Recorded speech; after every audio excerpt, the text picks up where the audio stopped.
So in the previous lesson, we stopped at the master transform. I'm going to call it master transform, and I want just to clarify some things. Yesterday, in the previous lesson, I told you that we had to create these two attributes, the density and stretch stiffness.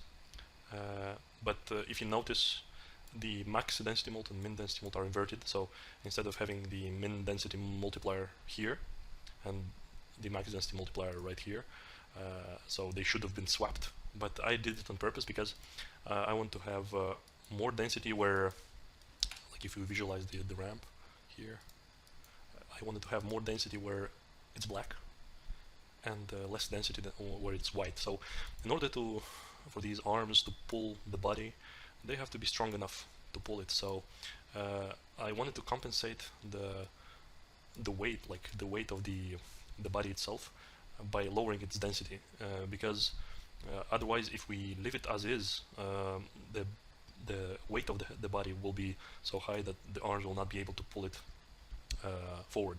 So it's kind of a fake. It's a solution that kind of fakes the dynamics of this creature. Basically, the white area is going to be lighter than the black area. So this is why we have max density multiplier here. So the zero values of this ramp are going to be mapped to this max density value, and the ones will be, the values that are higher will be mapped to this one. The same applies to the stretch stiffness. So I want the stretch stiffness to be higher when there's black areas, and the opposite for the white areas.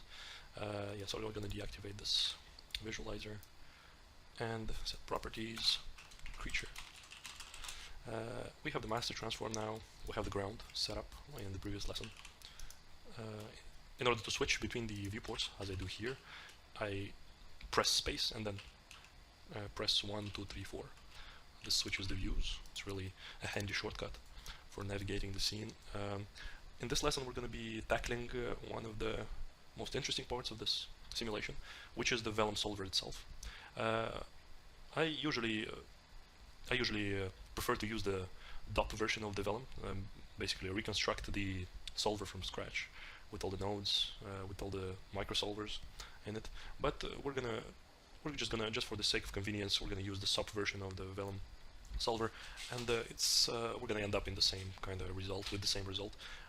It's gonna be easier to dig into the solver and add some microsolvers and additional nodes there. So let's start by adding a null, which is going to be called outrest. What I call outrest is usually the static version of our creature, and you see the difference in performance here because of the attribute blur. So it's fastest to drag the timeline when you have the attribute blur disabled, but it adds kind of a strain to the performance of our timeline. So keep in mind that you may bake this in advance. Usually this is what I would do, but I don't know if I'm going to change the timing later on or not. So let's keep it like this. Maybe we'll cache it before simulating. We'll see.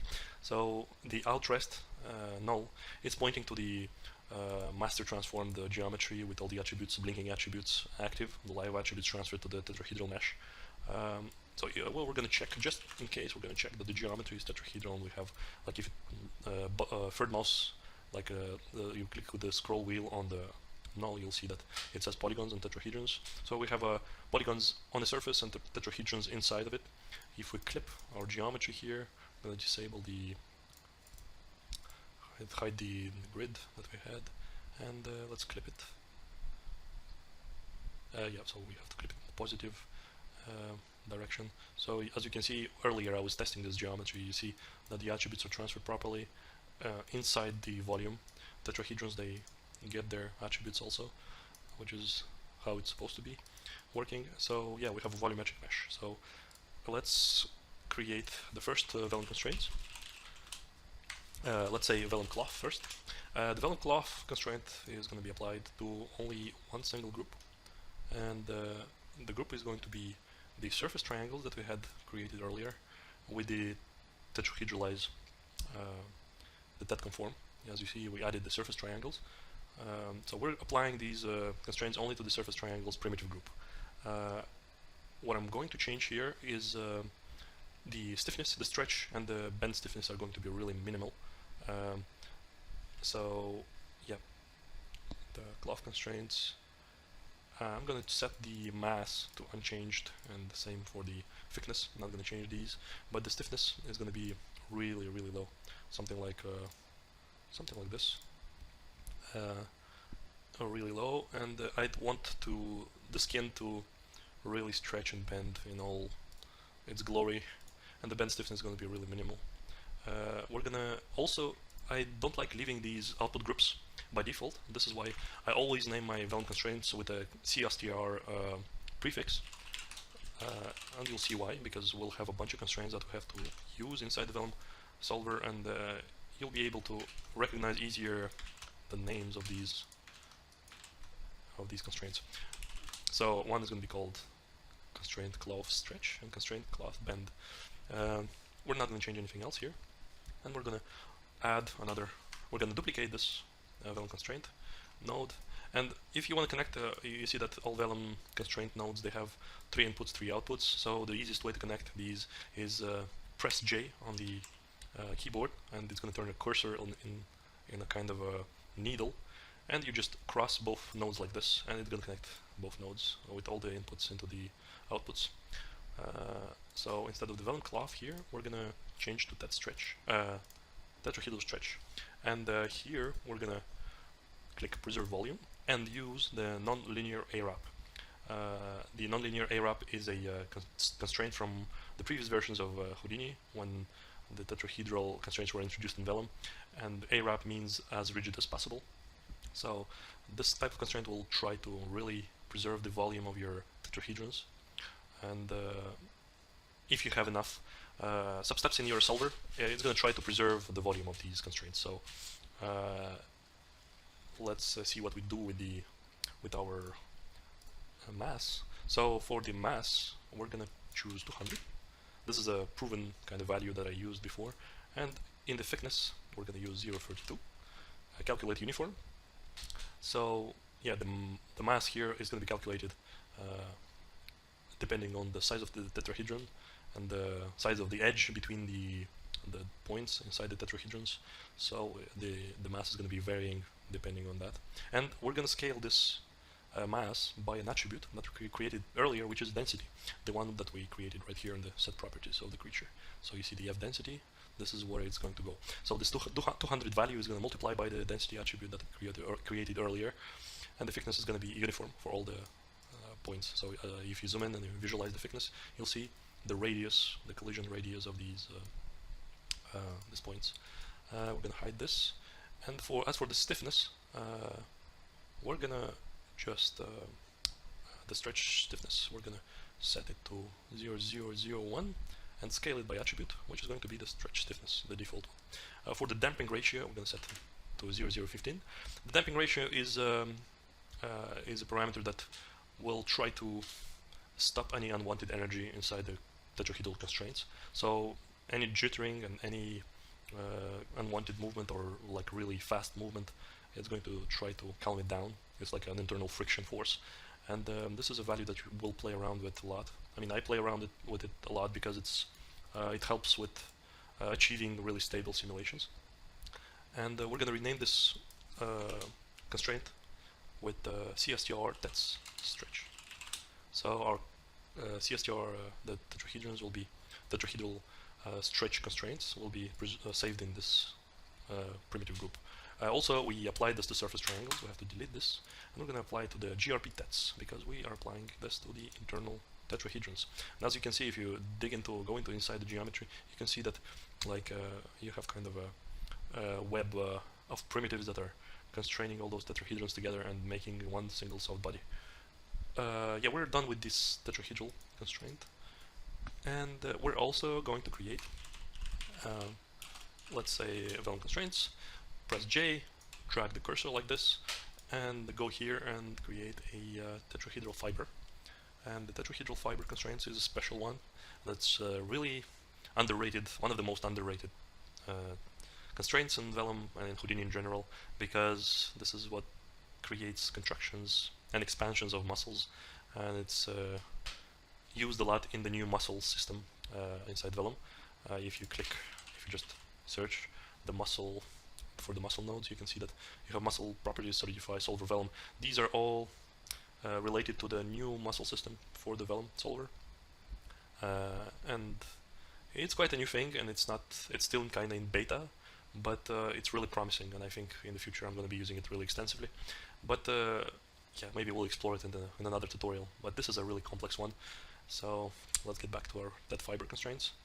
And the dead fiber constraints will be applied to the legs primitive group, and you can see that the legs are really only the legs are constrained here, and the thing is we are not going to apply this to the primitive group, but to the point group, the one where the tips are not included. So if you remember, we had if we scroll like middle mouse click onto our Vellum cloth, Vellum constraints, you can see that we have a GRP legs, which is a point group, and a GRP legs primitive group. We're going to use the one that is in the point section, so which doesn't contain any tips. We want to compress only this part of the leg. Along the vector that we created earlier, if you remember, we created this deer arm. This is the vector that is going to be used as a compression vector for the dead fiber constraints. And the dead fiber constraints are really kind of a dumb type of constraints. It just compresses these muscles in this specific direction. It uses, by default, it uses the material W attribute, which is a vector attribute, and it's going to define the direction of compression.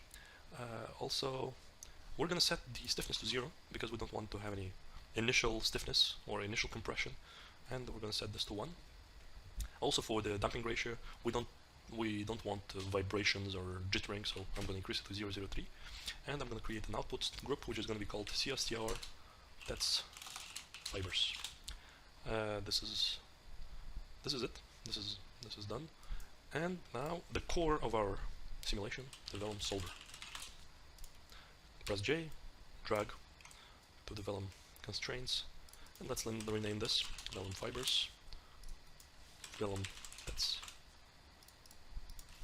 Vellum cloth. This is done. So now I'm going to activate the Vellum solver. It's going to think for a second. I'm going to hide the visualizer for the deer arm vector, and I'm going to just cut this connection. In order to cut the connection, you press Y and just drag your cursor above this line, on top of this line, and it's going to just cut it. I'm going to connect the ground directly here. So we have the ground visualized in our sim. And yeah. Now for the interesting part, because this is where everything is going to get interesting. We're going to dig into the solver. When you double click onto the Vellum solver, you'll find yourself in a .NET. Basically, any SOP version of any solver is contains inside a top version. So it's not a surprise, because you can go back, like if you want to go back to the origin where you were before, you have to go right here. But if you double click and go back to the .NET, you'll see that it's a really simple, it's a regular .NET with external static objects to the ground plane. Everything is linked together. You have the forces, you have everything. But yeah, we're going to end up here. So the force output is for connecting any microsolvers, and the source, same for connecting microsolvers, but they're related more to the sourcing. So if you want to emit any Vellum objects, emit a bunch of spheres, a bunch of objects from the same point or any geometry, this is where you go. So we're going to activate the force, and we're going to start creating our microsolvers that we're going to animate the whole thing. I'm going to deactivate my, or maybe we'll work like this. So, but before adding any microsolvers, we're going to go back to our SOP context where we created the ground, and we'll start building our main attribute VOP. I'm going to do it, the main force that will create the locomotion is going to be inside an attribute VOP. As I told you before in the previous lesson, we're not going to spend time simulating inside Vellum and creating this force, tweaking it inside, because I already know how it's supposed to be. So I'm going to create this attribute VOP. In the first input, I'm going to connect the master transform, and in the second, the ground force. This is going to be just for testing purposes and for building purposes, and you'll see why. Then we're going to transfer it into the DOPS. So yeah, the force search algorithm is based on a simple PC open, which is a point cloud open. So the points from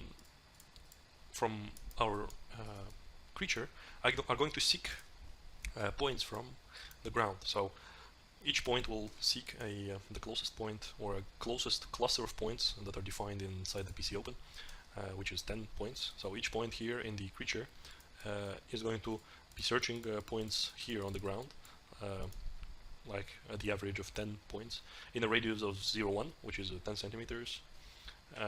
But we're going to increase this radius to 0.5 because we need some search radius. So we need a lot of radius for the points to find anything on the ground. What we're going to do with this PC open, we're going to find the points on the ground and see what are their attributes, especially the vector, the velocity vector and the normal vector. So we're going to find those vectors with the PC filter, and the PC filter the handle of the PC filter goes into the point cloud open, and we duplicate this. In the first one we're going to search for the velocity vector, and the second one we're going to search for the normal vector. We're going to normalize these vectors.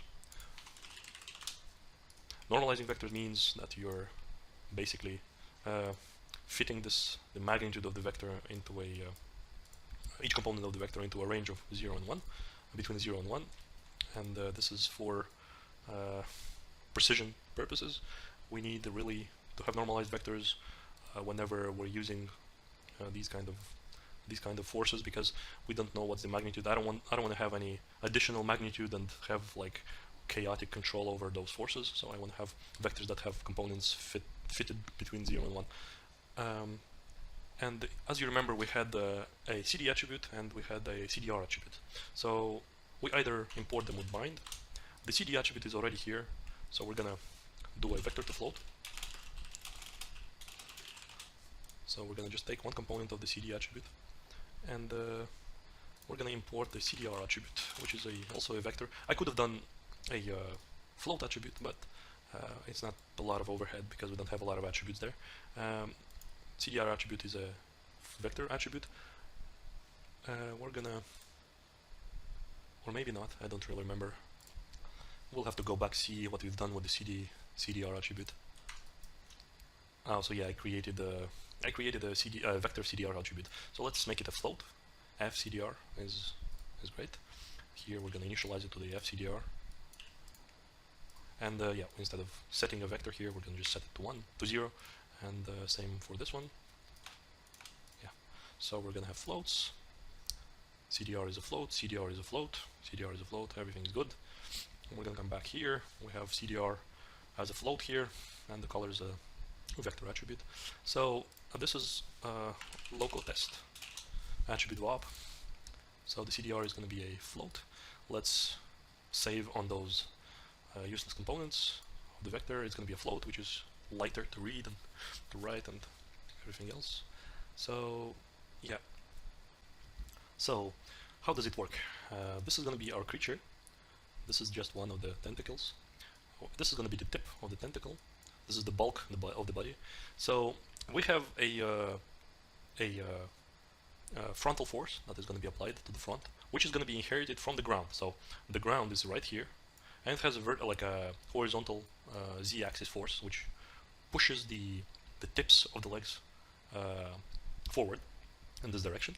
But we also have a normal force, which is going to go up or down.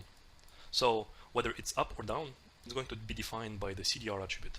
So the CDR attribute is a color that turns from 0 to 1, but we're going to map it to something like -1, let's say, and 1. So it's going to be remapped from 0 to 1, between 0, like it was 0 to 1, and it's going to be remapped to -1 to 1. We're going to have a normal attribute that is going to be multiplied by -1 or by 1. So in the beginning, there's going to be a normal force applied up, and then a normal force that will be applied down. So the in-between is going to be looking like this.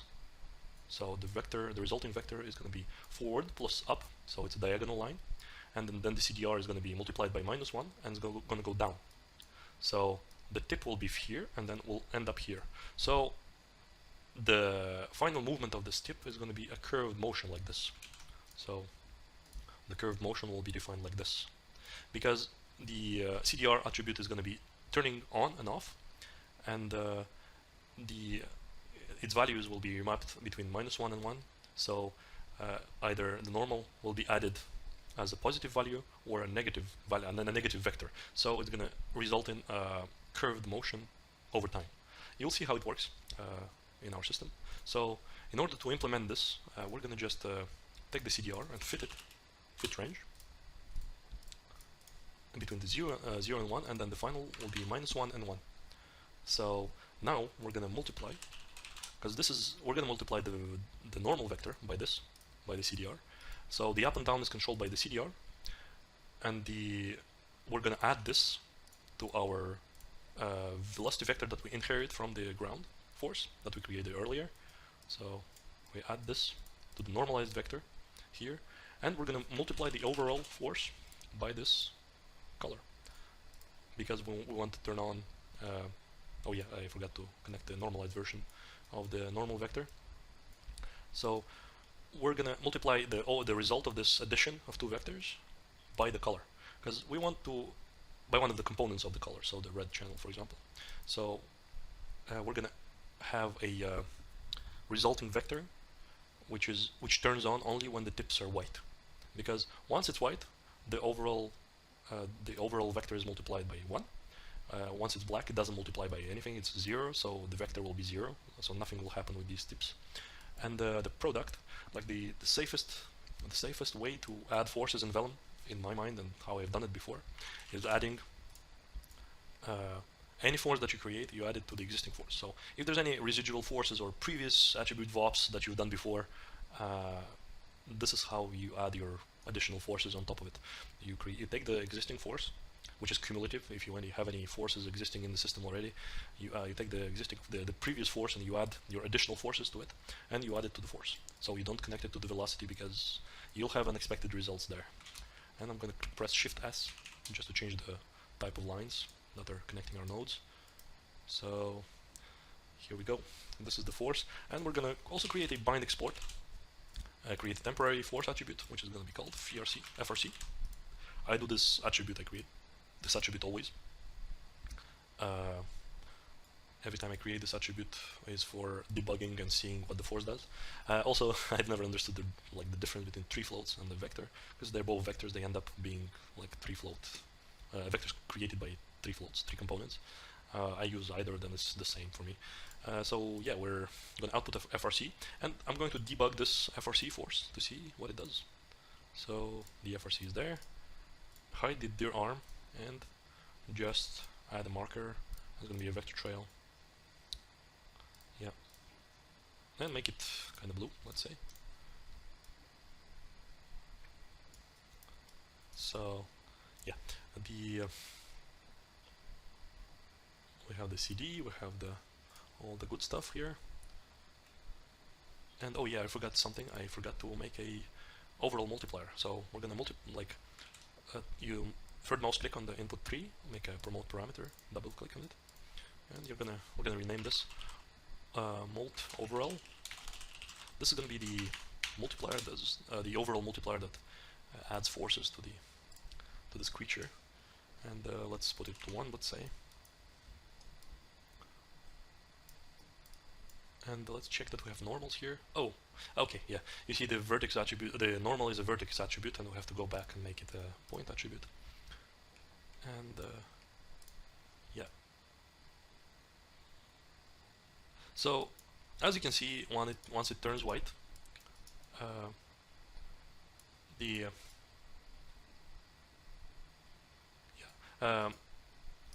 because we're going to apply this only to the tips, we have to apply this only to the tips. Let's see the tips. As you can see, what happens is the force is applied up or down. So every time there's a color turning on, there's a vector that's applied on it. So let's see what happens when we go into the solver. Let's do our first simulation test. The multiplier is going to be really, really low. Let's start with a value of 0.0005, and it'll be barely visible, but I'm going to debug this unmultiplied force, because I want to really see what happens with the vectors. We're going to save this, and we're going to dig into the Vellum solver and do preparations for the attribute transfer. One thing to mention, which is really important, is that any attributes that come here into the Vellum solver are not updated automatically. So anything that goes into the solver, you have to update it. If you have any live attributes that you want to feed into the geometry during simulation, you have to do it inside the Vellum solver. I usually do it in the subsolver. So we connect the subsolver to the output, to the force output, and we're going to dig into the subsolver, and you'll see what we do here. You have already an output here. We're going to object merge our rest attribute, rest null that we had before, out rest, into the specific object, and this object. So we have our rest static geometry with live attributes, with all the attributes that we need. We're going to attribute copy. Because the monster is the only thing in the simulation, there's no other geometry objects that are simulated, where we can do the attribute copy, because the object merge will only, like, dot geometry matches the object merge. This is the only object that exists. In the simulation we have one object, and the object that we merge is one object, and is the same object. Sometimes you have emitting geometry, and you have several objects in the geometry. You have to do groups to attribute copy specific groups to specific groups. Otherwise it's just going to say that the point number is different on the dot geometry and on the rest. So we're going to copy CD and CDR, because those are live attributes. And let's also import the ground, because we have the ground outside the DOPS.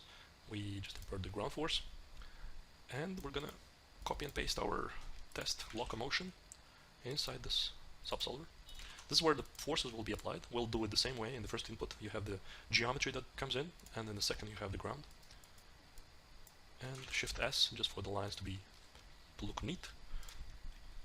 And yeah, for now it says that we don't have any tips group, but you'll see that usually this is what it does in the first frame of the simulation.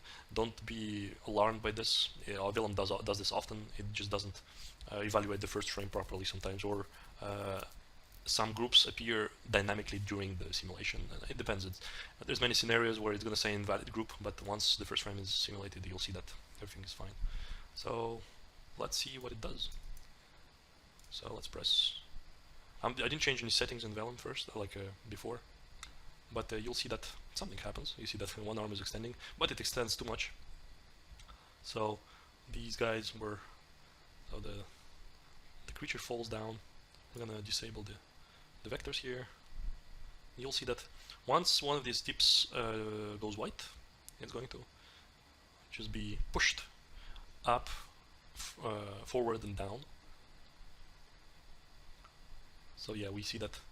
Okay, but the thing is, as you can see, that it's really a really soft body, and the arms, they extend too much. This is because we don't have enough substeps here to satisfy our constraints.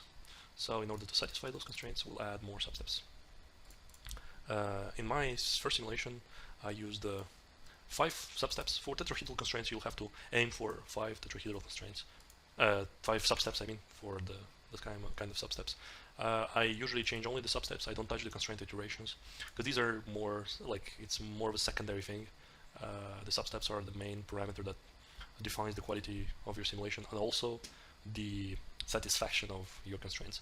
Because sometimes you'll find yourself setting some really high values here, and the higher you go, the more substeps you need to satisfy those constraints. If they're unsatisfied, they will behave like constraints that have less stiffness than what you've set. So you have to keep in mind for this. Yeah. So in the forces tab of our Vellum solver, I'm going to call it Vellum main. I'm going to set the static threshold to 001 and dynamic scale to 001. I'm trying to set the static friction and dynamic friction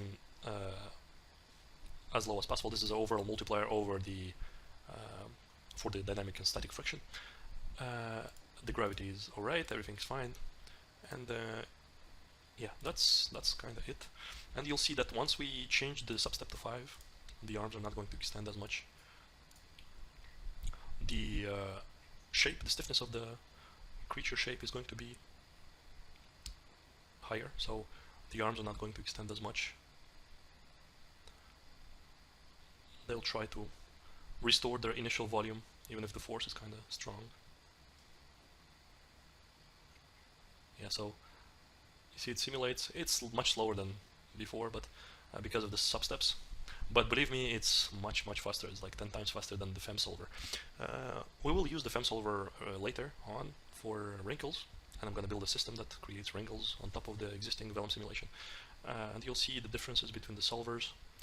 We have here like 250,000 tetrahedral primitives, which is not a small number for a creature like this. But so it will take some time to simulate. But it's not a big deal because we can always launch wedges, which is a new system in Houdini, a relatively new system, the TOPS system, where you can launch a lot of like different variations of your simulation. And yeah, it's we can do it overnight and launch a bunch of simulation overnight. So as you can see, it's more rigid than before. The legs don't extend as much. Now we're just working on the tips side of the dynamics. You see the tips are turning white, and they're kind of pushed up and forward. So for me, it's all right. The only thing I will change here is go into the subsolver, and we're going to change a little bit the multiplier 0.0006. We increase the force a little, and we're going to go into our locomotion test here, and we're going to fit the CDR attribute to something like, or maybe not. We're gonna leave it like this. We may probably we'll leave it like this. I'm not gonna change the fitting here. The fit in the CDR section is defines how much of a multiplier you apply to the normal component of the final force when you want it to go up or down. So basically, if you want the arms to attach faster and fall down onto the ground faster, the tips will fall down faster, you want to increase this value. -2 is going to make the tips really go down and attach to the ground faster than before. But and also, if you want to have a more of a vertical jump for those tips, you can increase this value to 2 or higher, and you'll see what it does. You can experiment with these values, but I found that these are kind of balanced, so this works fine for this scenario. So for now, we'll have this the simulation here. So the base locomotion system is done. It's just the tips, but we have many more microsolvers to add here. The subsolver is the first one, and we'll see about that in the next lesson, because I think we've already passed the length threshold for this tutorial. I try to make it faster, but there's too much information to deliver, so I think I'll split it more for the next lessons. See you in the next one.